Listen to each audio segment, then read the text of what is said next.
Have you ever been gaming or working online classes and your internet service constantly gets interrupted? First Nations Fiber is about to ensure that just won't happen again. Get ready for high speed at a new level. Click on fnfiber.com and sign up today. First Nations Fiber, empowering people through connectivity.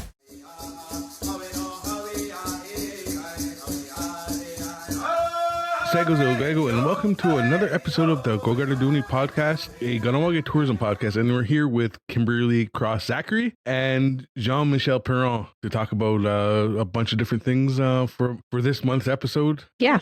Jean-Michel, can you, I guess, give a little bit of an introduction of who you are and why you're here? Well, hello to everyone. Happy to be here with Kimberly to talk about tourism. I'm a tourism advisor. That's officially my title, but that's for 49 years that I work in tourism all over Quebec. And I used to be a tour operator for many years. I sold my business to Air Transat. But beside that, I'm linked with First Nation tourism since the 1980s with the Atikamek in Manawan. And so since that time, I work related with tourism in the First Nation. I'm also a journalist. I write in Tourism Express on a weekly basis, and also a volunteer on many boards. And I'm the honorific president of tourism in Niger in Africa also. So that's the only thing I know tourism, but I think I know it a little bit. Let's say it that way. And I'm very, very happy to be with Ganawagi tourism. You know. And Kimberly. Yeah. For maybe listeners who may not know who you are, just a little explanation on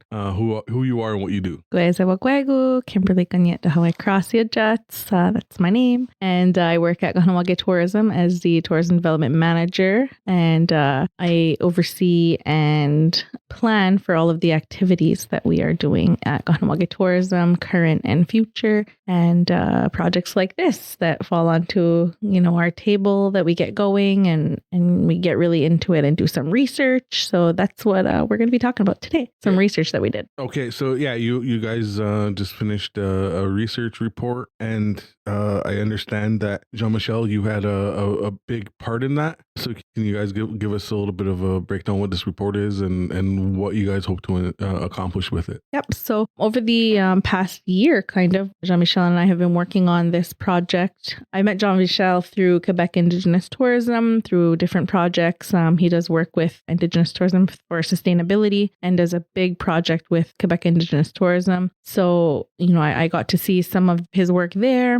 And when we did a call out for this research, I reached out to Jean-Michel to kind of, get it going because I knew he would be a really good person to work with. And what we wanted to do was look at all of the different tourism experiences within Canada or over the world that were similar to what we offer, or Indigenous or small tourism based. So looking at all those information and gathering data on what were their successes, what were some of the things they struggled with, how are they operating, how many employees do they have, are they larger scale than we are, and how did they get there? Do we want to go there? So we wanted to do this study so that we can really see a good range of various experiences, destinations, and get their feedback to how we can move forward. We're in our 9th year of operation. So, we're still babies in the tourism industry. I mean, we'd had tourism Ganawagi forever, but in really leading it and developing it, we want to do our homework and we want to do it right and make sure that the community is getting the information. So by doing this study, we're able to share the information with the community, not just to inform ourselves at the office, but to inform everybody in Ganawagi as much as we can about what is tourism, how it works, and by giving these examples of various places of how it works for them too, and what they would give advice on, for example. So that's kind of in a nutshell, I think, this project. And we're going to talk about that data that we found and some of the people that we met with, mostly Jean-Michel met with them because he did the research, and I read the report pretty thoroughly. So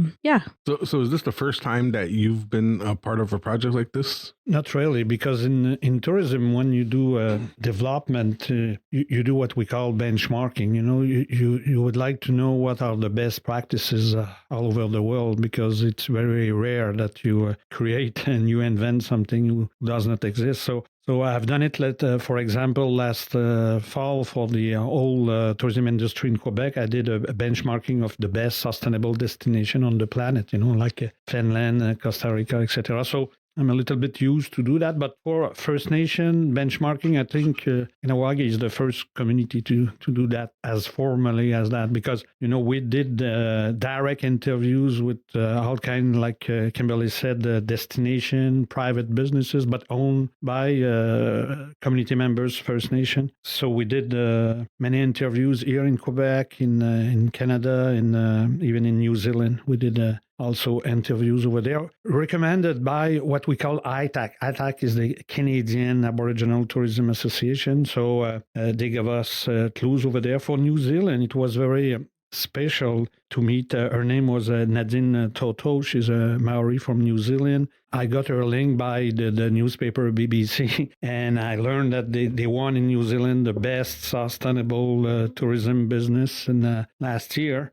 So I did the interview with her, for example, and even if it's a private business, it's so inspiring the way what they've done, in a quite tough community, not too far from Auckland, New Zealand, but how as a private business you can transform your own community. So in her case, it was very, very inspiring. The same thing with in Woodland Cultural Center in Brantford, Ontario. Did the interview with Heather George. Very also inspiring there, how they do their tourism, what are their issues, their challenges, how they solve it. So it's all the case, for each interview we've conduct, we learn things, and I learned things after all those years in tourism. It's still impressive how people, they can create new things, and they can respect not only their own biodiversity, but their community members. And that's the whole thing, because I got the feeling exchanging with Kimberly that Kahnawake wants to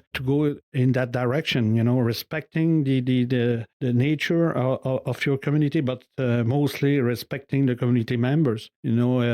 It's good to do economic development through tourism, but is there a way to do it the best way? Okay, and Kimberly, so how did Kahnawake Tourism decide to get involved in a project? Well, like I had mentioned before, we're in our developing phases. So we did our strategic plan in 2021 for 2022 to 25. So we have our 3-year plan, and we're right in the middle of that. And in that study, or in that plan, it kind of came up that we should do some sort of research to see, where other communities are leading in the tourism industry for Indigenous tourism. So that's where we had the idea and where we were inspired to create this benchmarking study. So, we were looking at how are we going to do this? And we were lucky enough that we got a grant from Economic Development Quebec to go ahead and do this study, because it was something that was outside of our regular jobs, to take it on and do that research. So we reached out and we were able to do that. So why is it important for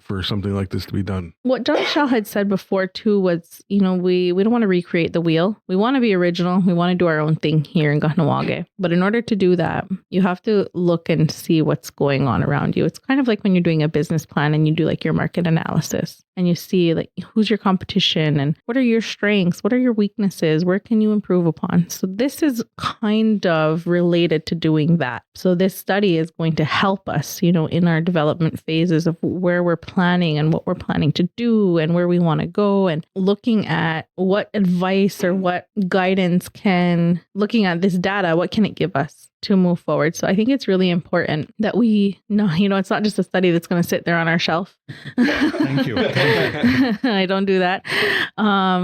Like I've already read it maybe 4 or 5 times and made notes each time so that I can really get the most out of it. And we're fortunate that Jean-Michel did most of the interviews by Zoom so that they're all recorded. So we do have those recordings, and I haven't watched them yet, but I'm going to.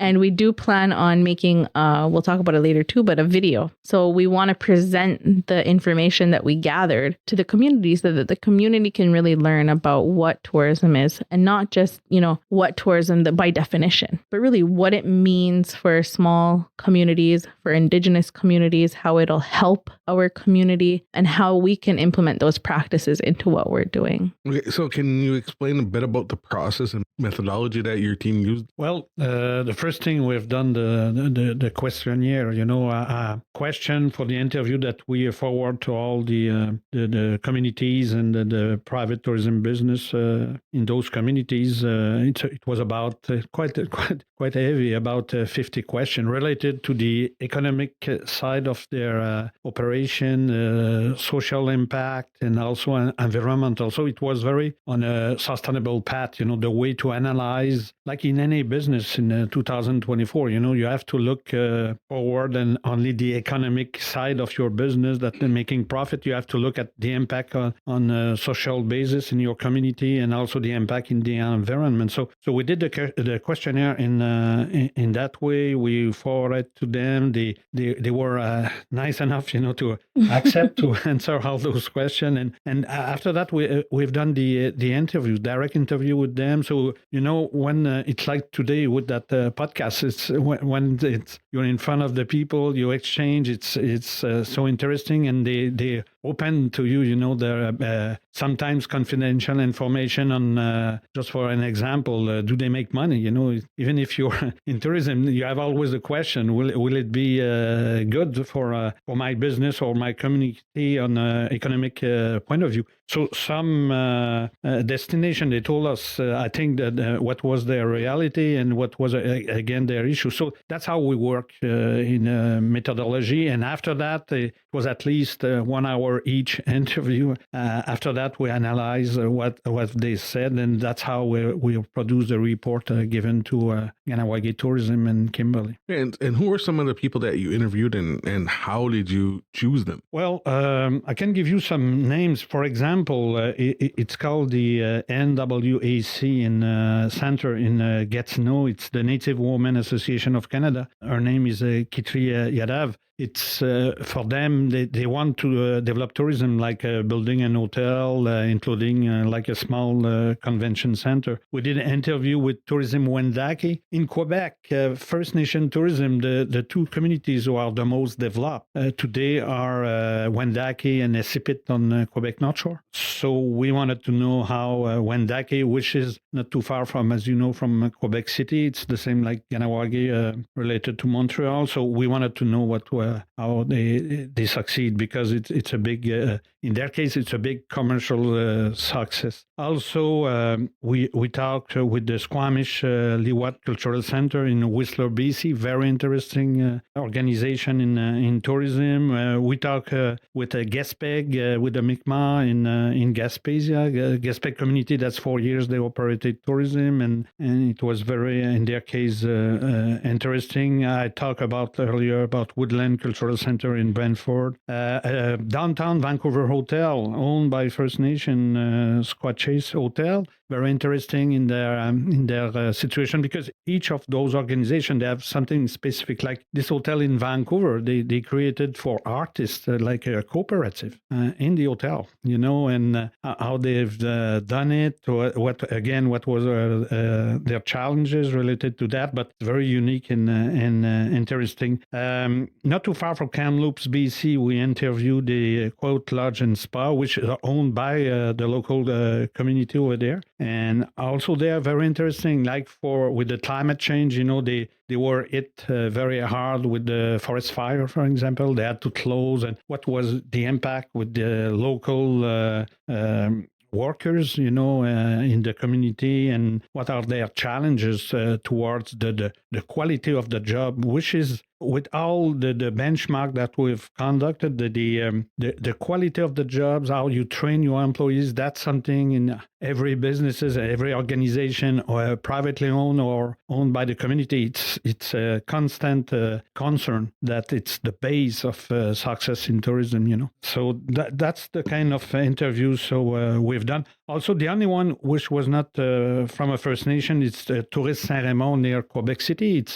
It's a tourism organization for this local community of 10,000 people. Why them? It's because in one of their cooperative organization, for 15 years, they include the youth of their community, the youth with difficulties at schools, and it's a big success. It's a very good example in tourism in Quebec, all over Quebec, how with a cooperative tourism business, you can integrate young people from your community. So through tourism, they can change their own life, and it's very useful what they're doing for that cooperative. It's called Vallée Brodge now in their case. Yeah. Yeah, and now when we were discussing, how we were going to create this list of people we were contacting, I kind of did some research too and went on the internet and found, who I thought would be good candidates to interview. And then we had our indicators, in our agreement, and we had, they had to have a social impact on their community. They had to have economic impact for sure. What was the cultural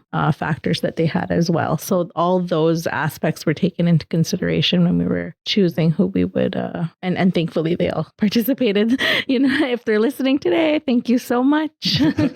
Some refuse though. We try to do more interviews, but that's life, But most of them, they accepted when we told them it's Ganawagi Mohawk community in Montreal. Do you want to give us your insights of your own organization? And most of them were very pleased, to do that. Well, that's good to know. Yeah, for real.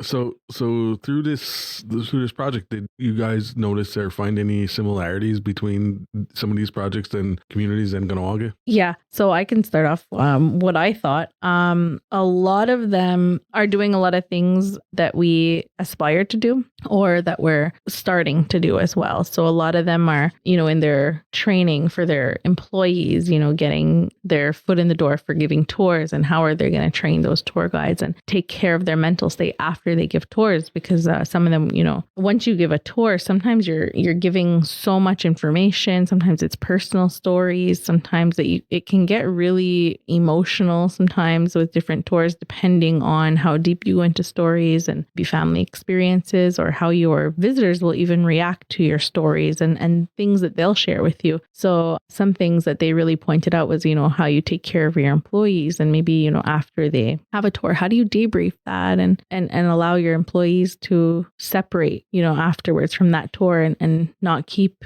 all those emotions with them. And that's something that we had started doing last summer, and this summer is really looking at it because it started coming up a lot more after the grave sites were found at the residential schools. So how are we going to talk about it, but then still be in a good mental state afterwards? So reading that kind of, it felt good. Like we're not the only ones that are going through this, and they're doing it as well. And what are they doing to help their employees so that we can see, is it a good way that we're doing this? Maybe there's something else that we can do. So that was one thing that I noticed really stood out. Another one was giving back to the community. And when you're developing all these activities that we're planning, and we're developing how we want tourism to evolve, that's always at the front of our minds. How is this going to impact Ganawagi? How is this going to impact our community members? How are we going to involve youth? How are we going to be, mindful of our culture and respectful? So a lot of that was shown in these interviews as well.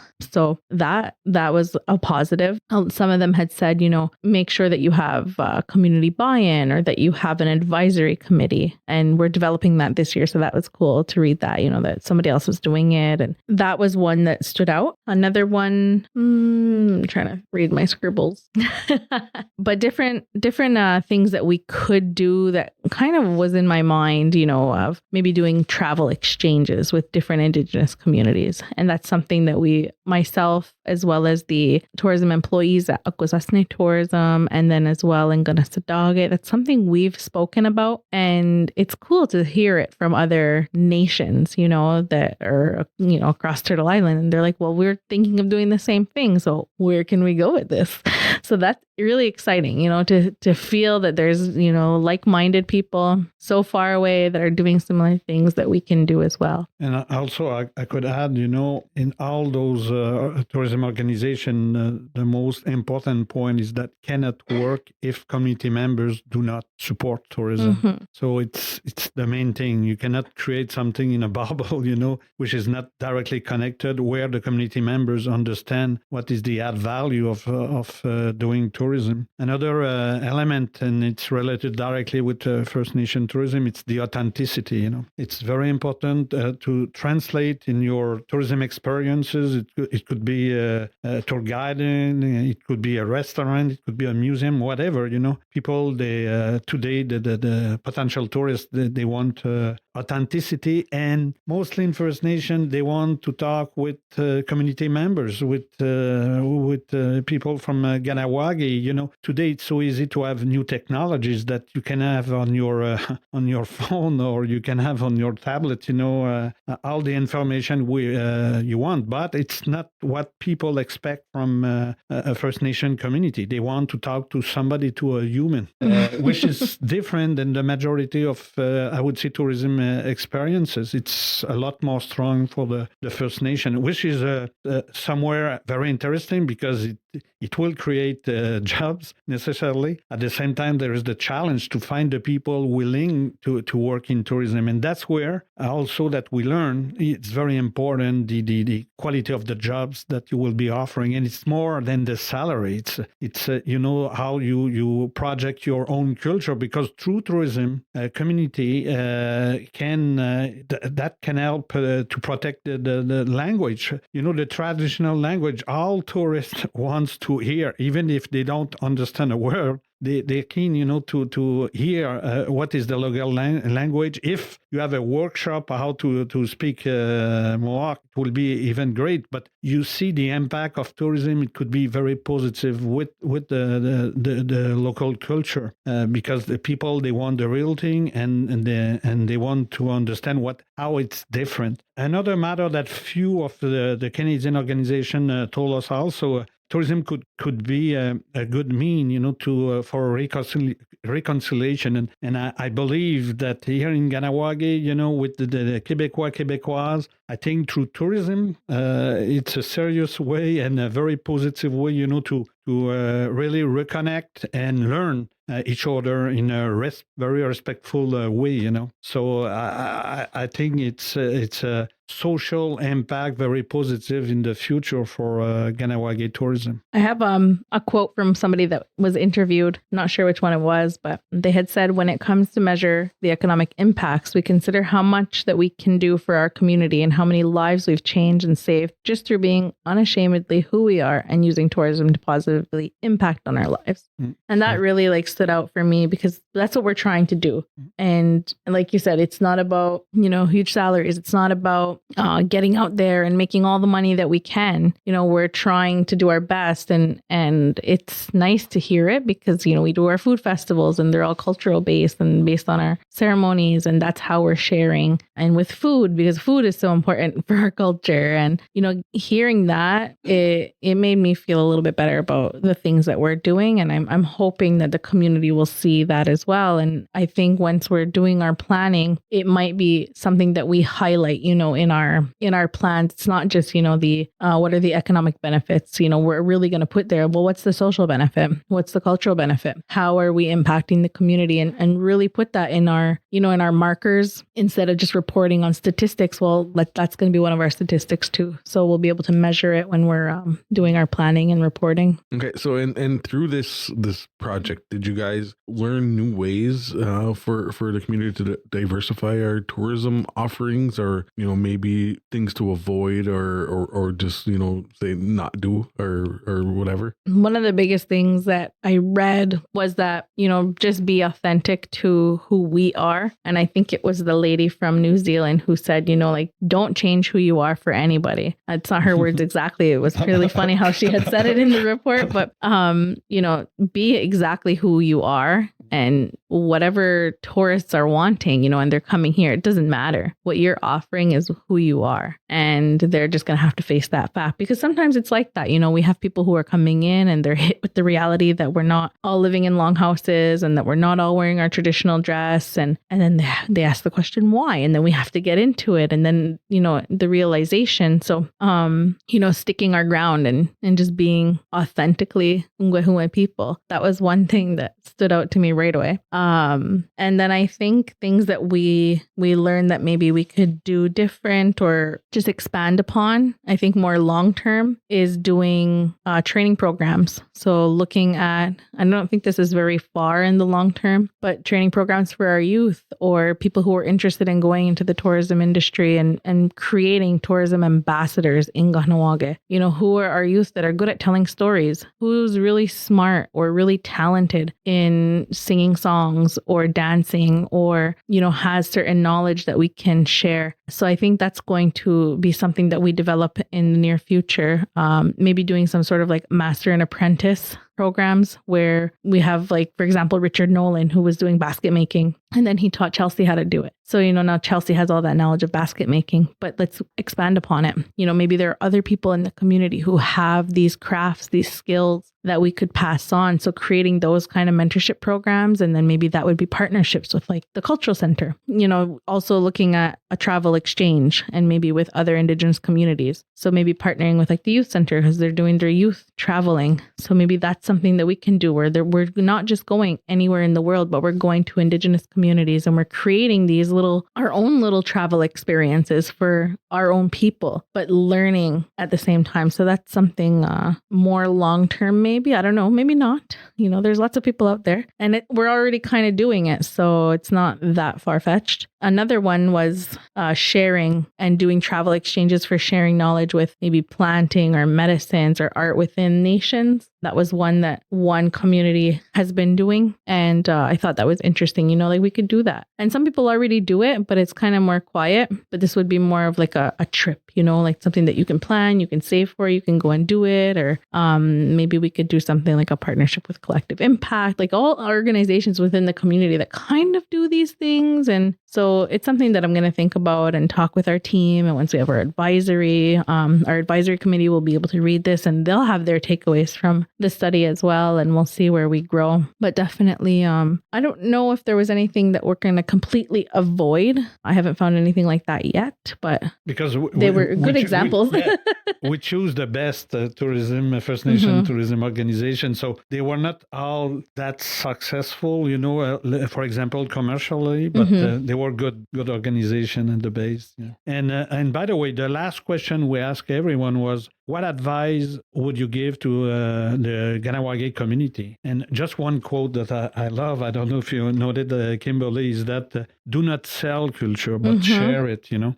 So it's all, you know, the philosophy of doing a new way of First Nation tourism. You know, it's not only a business, but it's also the way that, you know, it's an exchange of knowledge between different cultures, you know, with the visitors. And by the way, I'm not concerned about the commercial potential in tourism of Kahnawake because of your geographical location. The Montreal and around Montreal market, it's huge, you know, for the potential, but mostly with all those about 10 million international visitors who comes to Montreal each year. It's a huge potential. You don't need 10 million or 1 million of 500,000 visitors here, but you have that potential to select good markets because they are right here in your backyard. And they will come. Those that market from Montreal and surroundings, but also the international market. So you are in a very great position. You're not in Nunavut, you know, where it's so expensive to take the plane and go and visit. But already millions of visitors are not too far, and we know by surveys conducted every year that they have a huge interest in First Nation tourism. So that economic harm of the sustainable development.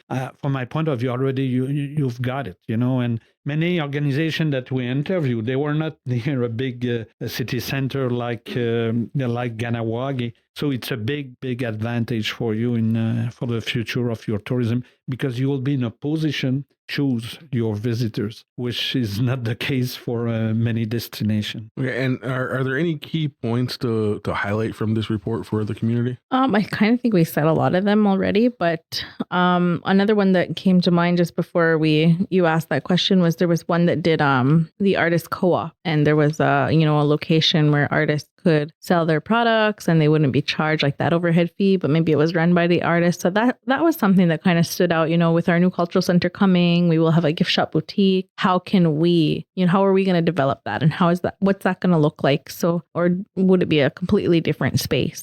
So that's something that, it's kind of in my ear now. And, I'll talk to KOR about it because they have a good rapport with a lot of the artists as well as we do with some of the events. So we'll see where that goes.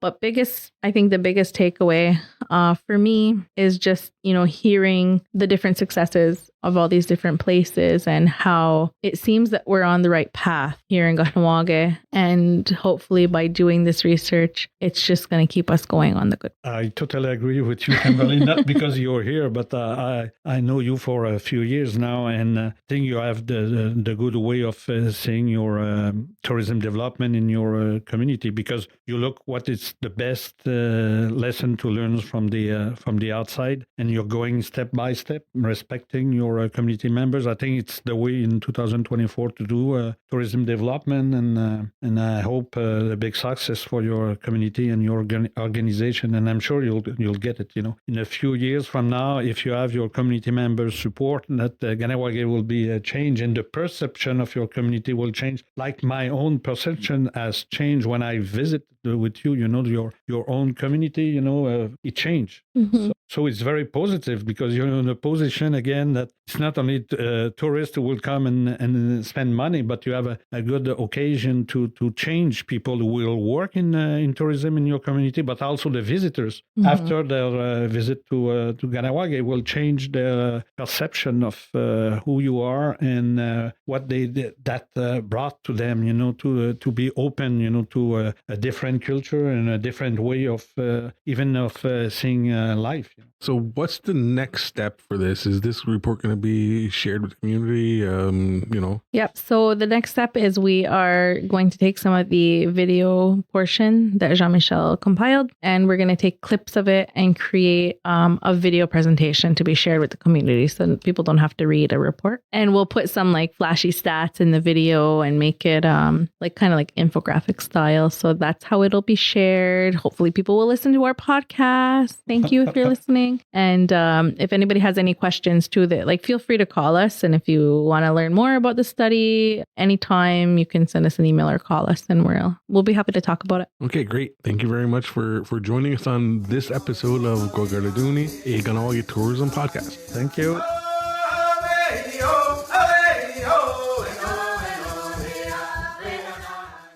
The views and opinions of the guests expressed in this podcast do not reflect those of Udiwase and its employees.